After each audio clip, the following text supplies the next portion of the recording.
வணக்கம் நேயர்களே. ஒரு செய்தி பல குணங்கள் நிகழ்ச்சிக்கு உங்களை அன்போடு வரவேற்கின்றோம். நேற்றைய நாட்டின் 79வது சுதந்திர தினத்தை முன்னிட்டு செங்கோட்டையில் பிரதமர் மோடி உரையாற்றினார். அப்போது தீபாவளிக்கு மக்களுக்கு ஒரு பரிசு காத்திருக்கிறது என்றும் ஜிஎஸ்டி முறைகளில் மாற்றம் கொண்டு வர உள்ளதாகவும் அவர் தெரிவித்திருந்தார். இது குறித்து இன்று நாம் விவாதிக்க உள்ளோம். இந்த ஜிஎஸ்டியில் ஏற்படக்கூடிய மாற்றம் எந்த தாக்கத்தை ஏற்படுத்தும் என்பது குறித்து விவாதிக்க உள்ளோம். நம்முடன் பொருளாதார பேராசிரியர் முனைவர் திரு இரா கோபிநாத் இணைகிறார். அவரை வரவேற்று நிகழ்ச்சிக்கு செல்லலாம். வணக்கம் சார். வணக்கம் சார். சார், நேற்றைய தினம் பிரதமர் மோடியினுடைய இந்த அறிவிப்பை நம்ம எப்படி புரிஞ்சுக்கிறது? இந்த ஜிஎஸ்டியினுடைய வரி மாற்றம் அது நுகர்வாக இருக்கட்டும், ஒரு வணிக நிறுவனங்களாக இருக்கட்டும், அரசுக்காகவே இருக்கட்டும், இதில் என்னென்ன மாற்றங்களை ஏற்படுத்தும் நம்ம பார்க்கலாம் சார். இதை நம்ம மூணாக பிரிச்சுக்கலாம் சார். இதுக்கான எக்கனாமிக்கல் ஆஸ்பெக்ட் என்ன, பொலிட்டிக்கல் ட்ரைவ் என்ன இருக்குது, இதோட ஓவரால் இம்பேக்ட் எப்படி இருக்குன்னு நம்ம மூணாக பிரிச்சுக்கலாம். முதல்ல எக்கனாமிக்கல் இம்பேக்ட். இந்த ஜிஎஸ்டியோட ஸ்லாப் ரீஸ்ட்ரக்சர் பண்ணுறதின் வழியாக ஈஸ் ஆஃப் பிஸ்னஸை உற்பத்தி பண்ணுறதுல இருக்கக்கூடிய அந்த சிக்கல்களை சரி பண்ணுறதுக்கான ஒரு ஸ்கோப் இதில் இருக்கும். மல்டிபிள் நம்பர் ஆஃப் ஸ்லாப்ஸ் கம்மி பண்ணுறதின் வழியாக இங்கே இருக்கக்கூடிய கம்ப்ளைண்ட்ஸ் இஷ்யூ கம்மி பண்ண முடியும். ஓவராலாக உற்பத்தியிலையும் பொருளாதாரத்திலும் முன்னேற்றம் அடைகிறதுக்கு இது கண்டிப்பாக வரவேற்கத்தக்கது தான். இது எக்கனாமிக்கலாக. பொலிட்டிக்கலாக செக் பண்ணோம் அப்படின்னா 2019 லோக்சபா எலெக்ஷன் அப்போ எப்படி மிடில் கிளாஸ் பீப்புளை கவர் பண்ணுறதுக்காக ஹோம் கூட்ஸ் இருக்கக்கூடிய ஒயிட் கூட்ஸோட ப்ரைஸ் எப்படி கம்மி பண்ணாங்களோ அதோட இம்பேக்ட் மாதிரி தான் இப்போவும் இருக்குது. ஸோ அடுத்து ஸ்டேட் எலெக்ஷன் 2026 நிறைய இருக்குது. அதை ஒட்டி இப்போ இருக்கக்கூடிய தீபாவளிக்கு டபுள் தமாக்கா, டபுள் கிஃப்ட்னு சொல்லிட்டு ஒரு அறிவிச்சிருக்காரு. இதுக்கு ஒரு பொலிட்டிக்கல் மைலேஜ் கண்டிப்பாக இருக்குது. மூணாவது, இங்கே இருக்கக்கூடிய ஓவரால் இருக்கக்கூடிய எக்கனாமிக் க்ரோத்துக்கு இது ஹெல்ப் பண்ணுமானா கண்டிப்பாக ஹெல்ப் பண்ணும். ஆனால் ஃபெடரலிசமும் இங்கே இருக்கக்கூடிய ரீஃபண்டுக்கான கேட்டகரைசேஷன் எப்படி இருக்குது, அந்த பணத்தை திருப்பி கொடுக்குற காம்பன்சேஷன் எஃபெக்டை எப்படி கையாள போகிறாங்க, இதெல்லாம் பொறுத்து தான் இதோட சக்ஸஸ் இருக்க போகுது. அதே வேளையில் இன்றைக்கு மாதம் பார்த்திங்கன்னா கடந்த மாதத்தை விட அதிகமாக ஜிஎஸ்டி வரி வருவாய் அப்படின்னு சொல்லிட்டு இருக்கும்போது இது அரசுக்கு ஒரு வருவாய் இழப்பாக நம்ம பார்க்க முடியுமா? ஓவரால் ஜிடிபியில் 0.15% மட்டும்தான் இதால் வரி இழப்பு ஏற்பட போகுது. இது அவ்வளோ பெரிய இம்பேக்ட் இருக்காது. 500 பில்லியனுங்கிறது அரசுக்கு ஒன்றும் பெரிய காஸ்ட் இல்லை. ஆனால் இதை ஸ்டேட் ஜிஎஸ்டி, சென்ட்ரல் ஜிஎஸ்டின்னு பிரிக்கும் போது ஸ்டேட்டுக்கு இருக்கக்கூடிய ரெவன்யூ கண்டிப்பாக கம்மியாகும். அவங்க இதுக்கான மாற்று வழியை ஏற்படுத்துகிற வரைக்கும் அவங்க என்ன பண்ணுவாங்க அப்படின்னா, ஸ்டேட்டில் இருக்கக்கூடிய ஸ்கீம்ஸ் இம்ப்ளிமெண்ட் பண்ணுறதுக்கு ஃபண்ட் இல்லாமல் தமிழ்நாடு, கேரளா, கர்நாடகா, வெஸ்ட் பெங்கால், பஞ்சாப் இந்த மாதிரி ஸ்டேட்ஸ் கண்டிப்பாக பாதிக்கப்படுவாங்க. சென்டருக்கு பெரிய இழப்புதால் இருக்க போகிறது இல்லை. அதே வேளையில் இந்த ஜிஎஸ்டி முதல் முறையாக கொண்டு வரும்போது சொல்லும்போது பீஸா போன்ற கார்ப்பரேட் நிறுவனங்களுக்கு 5%, கடலை மிட்டாய் போன்ற 18% அதிகமாக வைக்கிறாங்க அப்படின்னு குற்றச்சாட்டு தொடர்ந்து வந்துகிட்டே இருந்தது. ஆனால் இன்றைக்கும் இதுவும் அப்படியே தான் தொடரப்போகுது அப்படின்ற போது இல்லை என்ன ஒரு தாக்கம் நுகர்வோர்கிட்ட இருக்கும் சார்?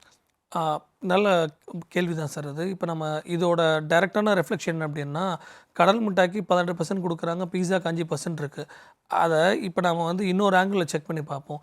இன்றைக்கி இருக்கக்கூடிய கரண்ட் சினாரியோவில் 18% ஸ்லாப்ல இருந்தக்கூடிய முக்கால்வாசியான பொருட்கள் மிடில் கிளாஸ் கன்சியூம் பண்ணுறது. அதுதான் ஜிஎஸ்டி ரெவன்யூவில் 75% ஆக்கிரமிப்பு பண்ணுது. ஸோ இதோட பேர்டன் முழுக்க யார் மேலே விழுது அப்படின்னா, மிடில் கிளாஸ் பீப்புள் மேலேயும் லோவர் மிடில் கிளாஸ் பீப்புள் மேலேயும் தான். இந்த ஜிஎஸ்டியோட ரீஸ்ட்ரக்சரிங் வழியாக 10% வரி இழப்பு சென்ட்ரல் கவர்மெண்ட்டுக்கு போனாலும் இதோட பெனிஃபிட் கன்சியூமருக்கு போய் சேருமா அப்படின்னா, மிடில் கிளாஸ்க்கு லோவர் மிடில் கிளாஸும் ரொம்ப கம்மியாக தான் போய் சேரப்போகுது. நம்ம அன்றாடம் பயன்படுத்தக்கூடிய டூத் பேஸ்ட் ஆகட்டும், இல்லாட்டி ஷாம்பூ ஆகட்டும், ஆர்எல்ஸ் ஒரு பன்னாக இருக்கட்டும், இதுக்கான ப்ரைஸிங் கன்சிடரபிளாக கம்மியாகாது, ஓரளவு கம்மியாகும். இது ஒரு பெரிய இம்பேக்ட் ஏற்படுத்தாது. ஆனால் கன்சப்ஷனை இன்க்ரீஸ் பண்ணுறதுக்கான ஒரு டூலாக அது இருக்கும். பீஸாவுக்கு இன்னமும் அதே ரேட் தான் இருக்க போது. கடலை மிட்டாய் கம்மியாச்சு அப்படின்னா வரவேற்கத்தக்கது தான். நிச்சயமாக சார்.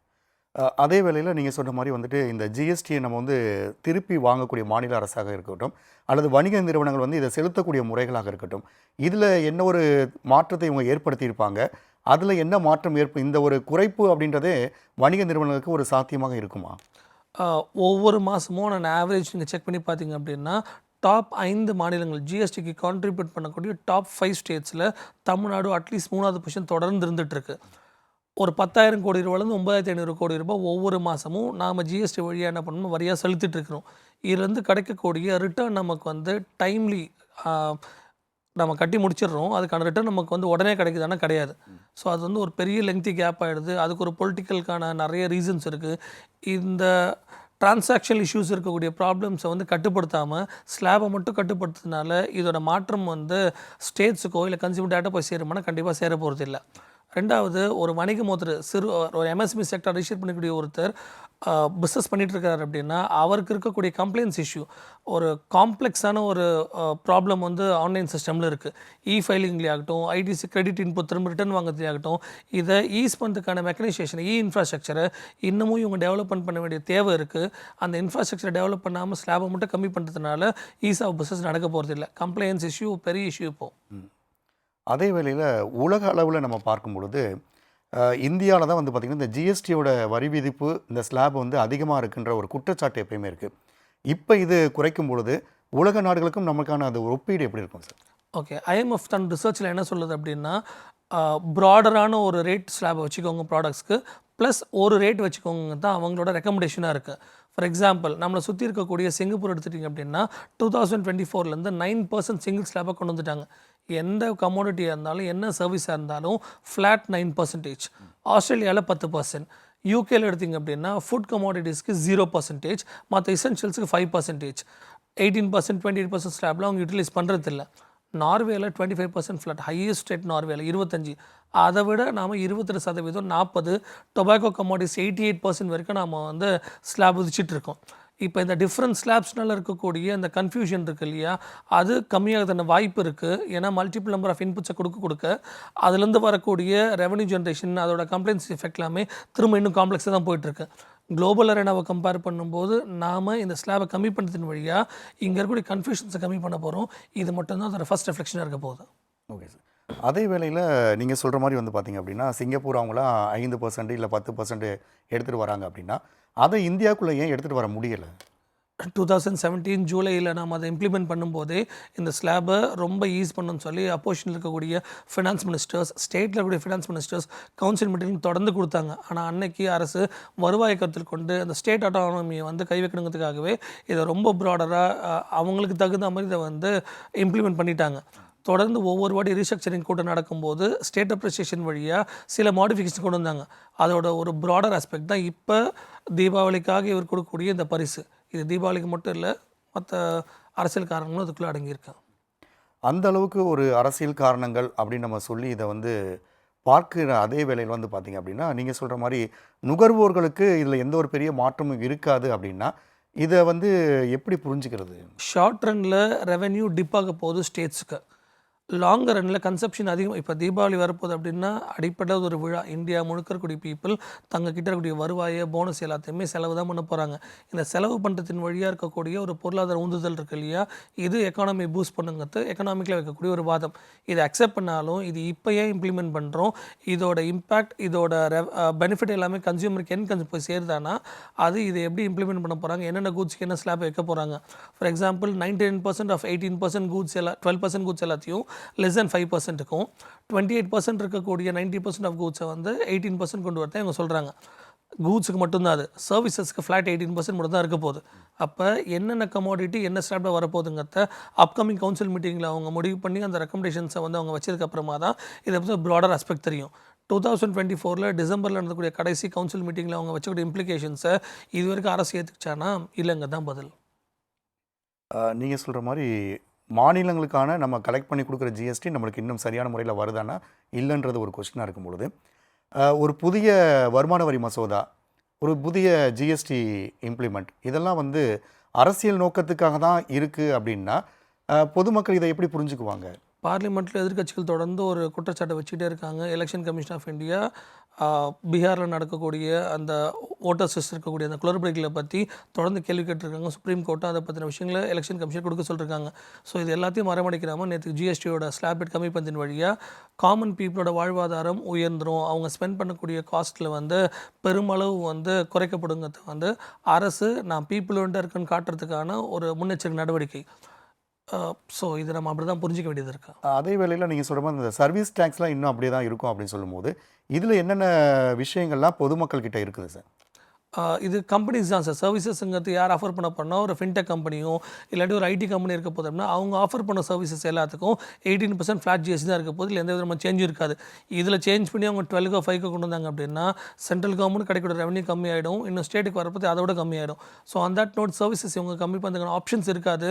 அப்படியும் கம்மி பண்ணாங்க அப்படின்னா கார்பரேட்ஸ்க்கு ஹெல்ப் பண்ணுறாங்கன்னு தான் அர்த்தம். அந்த அளவுக்கு வந்து இப்போ ஒரு கவர்மெண்ட்டோட சர்வீசஸ் இருக்கும் இல்லையா, அதற்கு இந்த ஒரு மாற்றங்கள் வந்து பொதுமக்களுக்கு பாதிப்பு ஒரு நன்மையாக இருக்குமா? ஓவராலாக பார்த்தீங்க அப்படின்னா ஒரு ஸ்லைட் சேஞ்ச் இருக்குமே தாண்டி ஒரு பெரிய மாற்றத்தை ஒரு ரெஃபர்மேஷன் இந்த ஜிஎஸ்டியோட ஸ்லாப் ரிடக்ஷன் கம்மி பண்ணுமானா கண்டிப்பாக பண்ணாது. தங்கம் இன்னைக்கு வந்து மக்களால் அதிகமாக வாங்கப்படக்கூடிய ஒரு நிலைமையில் இருக்குது. இந்த 28லேருந்து ஒரு சிறிய ஒரு மாற்றம் வரும்பொழுது தங்கத்தினுடைய பர்ச்சேஸ் இப்போ அதிகமாகுமா? இல்லை சார், தங்கத்துக்கு ஃப்ளாட் 3% தான்.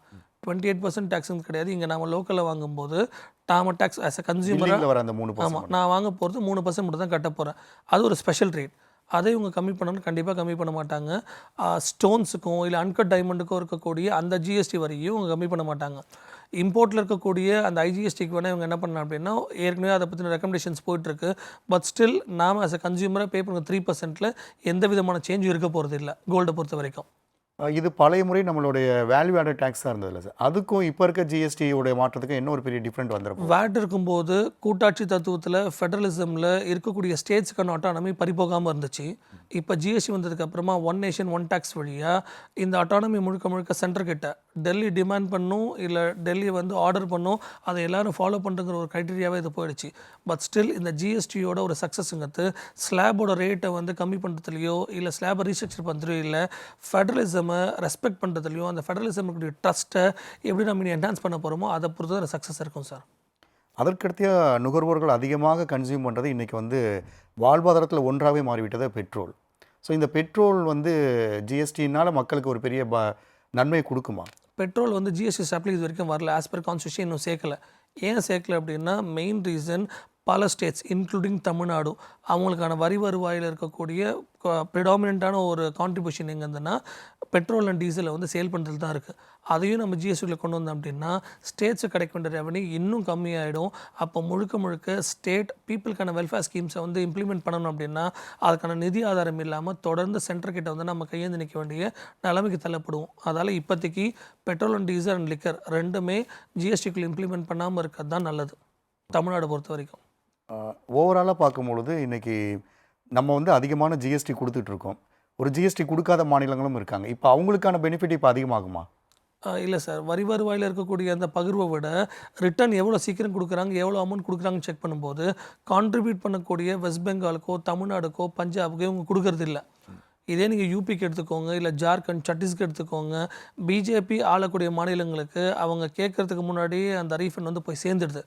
கொரோனா பீரியடில் நமக்கு வேண்டிய வருவாய் வந்து முற்றிலுமாக பாதிக்கப்பட்டப்போ ஜிஎஸ்டியோட பணத்தை கொடுக்க சொல்லி நம்ம தொடர்ந்து வந்து ரெக்வஸ்ட் பண்ணப்போவும் சென்டர் அதை கம்ப்ளீட்டாக மறுத்துட்டாங்க.